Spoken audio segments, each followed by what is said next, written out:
Welcome back, guys, to another episode of the Cookbook Series. As you can tell, there's a little change of scenery going on. We're at Prep Kitchen of Pretty to Think So in Rhinebeck, New York. It's actually where Alex and I work when we're not doing this stuff, you know?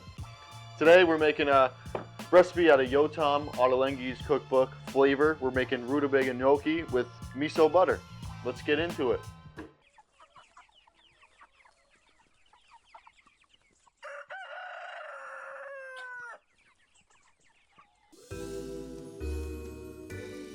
Three green onions, a quarter cup of olive oil, 5 grams or 1 knob of ginger root, 1 teaspoon of toasted sesame seeds, 1 tablespoon of shiro miso, white miso, 1 lime we're going to use the zest and juice of, 1 whole egg, 150 grams or 1 cup of 00 flour, a quarter cup or 50 grams of unsalted butter, 200 grams or just 1 big handful of spinach, 3 small rutabagas, and 2 smaller russet potatoes. Yotam Ottolenghi, famous restaurateur in London, owns several delis, restaurants, author of many cookbooks, not just this one. He's very, very interested in vegetables. Most of his cookbooks are all on vegetables or pastry, because that's where he started in. Today, with the Rutabaga Gnocchi and miso butter, is this recipe caught my eye because who doesn't love gnocchi, and who doesn't love rutabaga, and who doesn't love miso, and who doesn't love butter? So that's why I chose this recipe today. Let's check it out. Let's make something nice. Enjoy it together, huh? You guys know how I feel about this step. Preheat your oven before you do anything. 450. First step in this process of gnocchi, take your 2 potatoes, wrap them up in foil. You're going to throw them in a 450-degree oven for 1 hour. While we throw those potatoes in there, let's cook off our rutabagas. Sometimes they don't come with this like thick, waxy skin to, you know, kind of keep the quality of the vegetable, but we're gonna take it all off. You're kind of cutting it just like how we would like supreme an orange, sort of. Just cutting all the skin off, all the way to the bottom. Once we get all that skin off, we're gonna do like a medium to large dice on these, just so they all cook, so it cooks evenly, you know. Sort of something like this. Wait. I'm bleeding. I had a little mishap. Had a little mishap. Cut my fingy. So now we're wrapped up. Hit this with a little bit of olive oil and a little bit of salt. We gotta mix. Fold this baby over. Take our other piece. You take this bottom piece right here that's under the parchment, and you just fold them into each other. And it creates a little pillow. And we're going to throw this into the same 450 oven for about 45 minutes until the potatoes are done cooking. And it'll be done. Just going to put my knife there, check, see if the potatoes are good. If you just stick a knife right in there and it goes all the way through without any type of resistance, then they're done. We're going to peel these. We're going to peel the skin while they're hot. I don't recommend you do this with your bare hands because it is very hot. We're just going to drop it right into our ricer. Boom.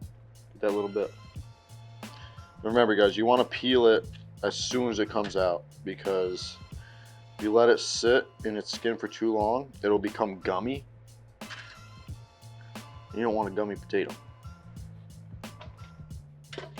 Got them in our mill. Now we're just gonna rice them.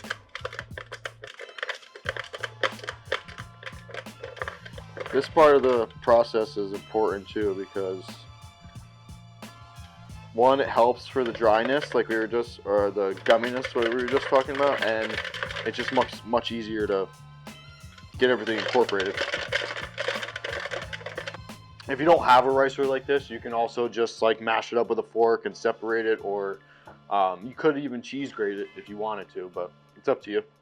Get a ricer though, they're nice to have. Take this guy out. Put it over here. And we'll open it up, check and see what's done. Be careful when you're opening up these pillows because they do blow hot steam at you.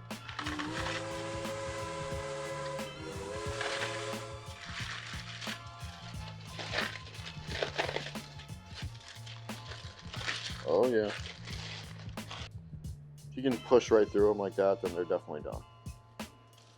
These got nice and caramelized, man. Now we're just gonna throw these all into the food processor, blitz them up, and then we'll add it to the potatoes.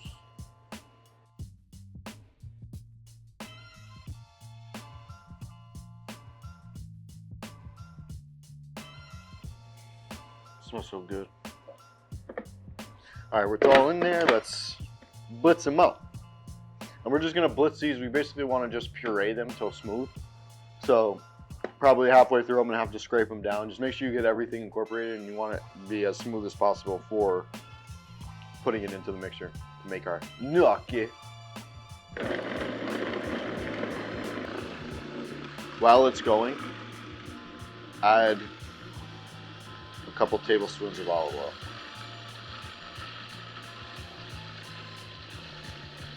That'll help it get some liquid and fat into it a little more from when we roasted it. Just gonna have to keep scraping down until we get it kind of more smooth.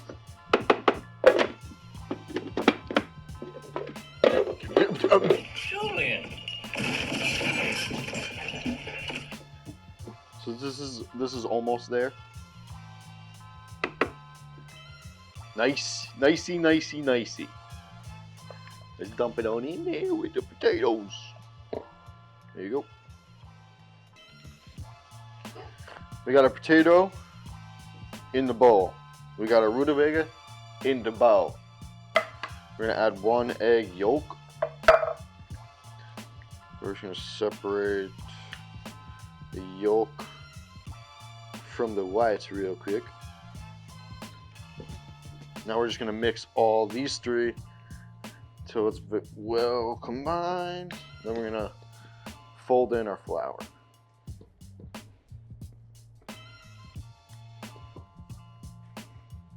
Now we're gonna add a cup of our flour. This is 00 flour, just super fine. And we're gonna just fold that in. I'm kind of kneading it, but we're also, yeah, they're just trying to combine it all. They're like little dumplings. That's what gnocchi's, just little potato dumplings. Now we're not gonna do the traditional way of making gnocchi. We're not going to roll it out. This recipe calls for just throwing it into a piping bag and then piping it into the water, which honestly makes a lot of sense to me.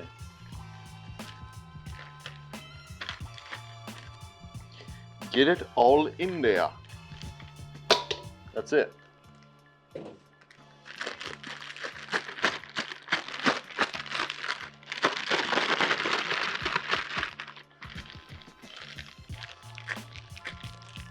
Just go like this.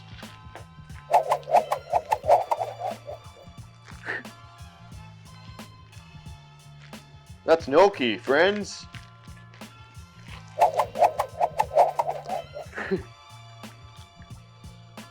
So the best way to do this, instead of like having to hold this up and have like, you know, your 2 hands trying to snip it in there, if you just tie a piece of butcher's twine across the side, just across the pot, you can just kind of pipe it and cut it with all the, just on the line, and it works great. So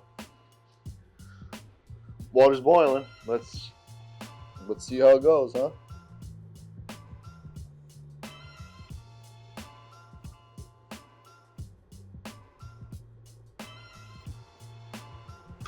All right, so they take about 1.5 to 2 minutes to cook. These we just pulled them out at. Oh, they're perfect. They're little nuggets, dude. Like 1:45. Till they start floating. I let them come up and then just went a little bit longer to ensure. We're just gonna dump them onto a sheet tray. Sprinkle them with a little oil, and then we're going to put them into the fridge for about 20 minutes. And the reason why we're going to put it into the fridge and let it set is so they hold their shape when we go to saute them, and they don't just like fall apart. Take two cups of our chicken stock.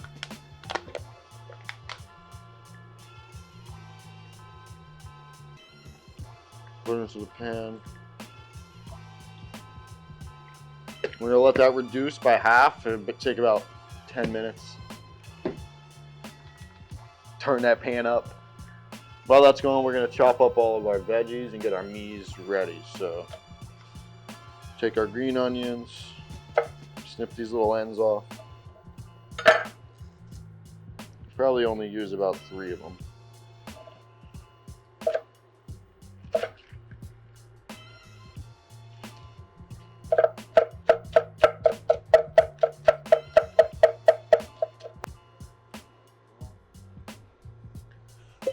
Slice up our spinach, sort of the same way as the green onion, just on like a super hard bias. Kind of just gonna roll them up. Kind of slice them long ways. Sort of like a chiffonade, but not. You could use a peeler, but this way you kind of just yield more of the ginger. Use a peeler, you might take away a bunch. Okay, now that this is basically halfway reduced at this point, we're gonna add the chopped up spinach and scallion that we made earlier, or that we sliced up earlier. We're basically just gonna cook this for a couple seconds.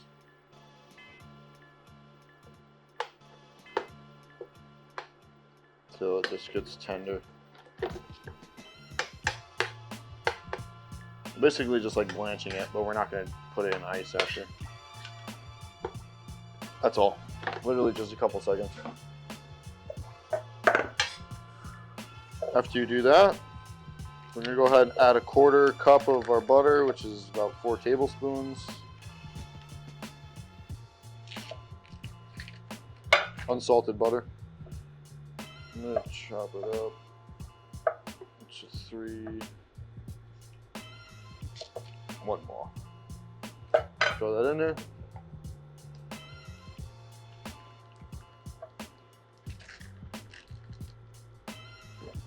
Throw our miso. About a tablespoon and a half of miso. We're gonna grind up, microplane, about 5 grams of ginger into there. And then we're going to go ahead and zest a whole lime into it too.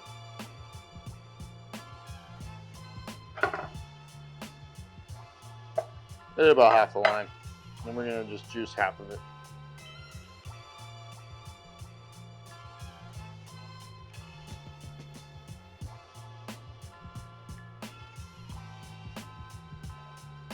And whisk. Here we're just looking for, we're basically just trying to get all the clumps out. So you turn the heat off at this point. You don't want the butter to break. You're kind of just trying to get all the miso incorporated so there's no more big clumps.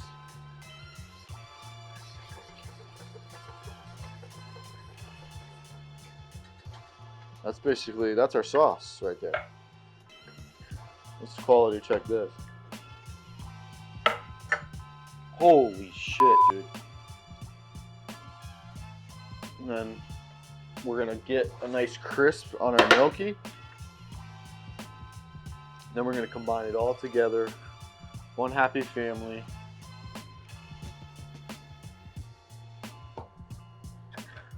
We're gonna kiss, we're gonna hug. We're gonna enjoy something delicious together, guys. Get your pan nice and hot. We're gonna drop our gnocchi. A little bit of gnocchi in there.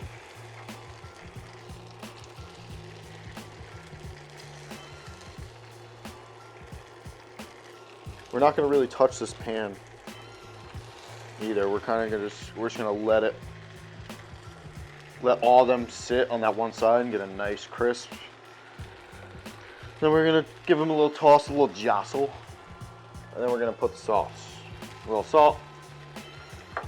Let it rack for a second. Oh man, I want to just so bad, but I'm not gonna. That's what we want right there.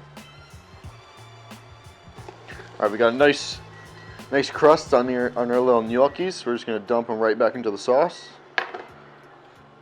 Put that pan off to the side. I'm gonna go ahead and add that spinach and green onion that we sauteed for a second earlier. Add a little sesame seed. I'm just gonna give it a tossington. Hey, how long are the gnocchi, chef? 2 minutes, chef. I need it right now, motherfucker. All right. Look down. What? Enough of that nonsense. Let's taste this thing, huh? I already tasted the sauce earlier, so I have high hopes.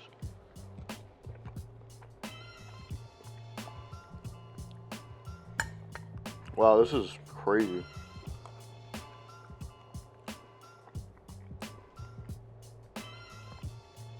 The searing the gnocchi, you still get that crunch, you know, with that like soft, creamy dumpling. And the sauce is so good. The miso and ginger, and the sesame seeds. This is literally a home run. I might eat the whole thing right now.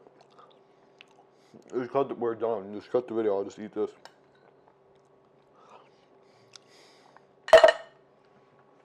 All right. Real talk. If we're talking about the nitty gritty, we're talking about business right now. You guys should all like and subscribe right now. Smash it if you haven't already. Go make this also. Go buy this book also. You know, there's nothing else you really need in life besides me and this recipe and all the other recipes that I'm going to teach you how to make. You don't need anything else. Shout out to Yotam Ottolenghi for creating an amazing recipe. This is actually, no joke, one of my favorite things I've ever made for myself. I'm going to probably make this very often, all the time. So thank you. I can't wait to cook more things in your book. Shout out Yotam. Go check it out if you're living in London. Go check out some of his delis, some of his establishments. Maybe one day I'll take a nice little trip overseas and go hang out with the guy. Thanks guys. Thanks for tuning in. Another video done. Don't forget, like, subscribe. We'll see you next time. Shout out to Pretty to Think So and Mark for letting us use the kitchen.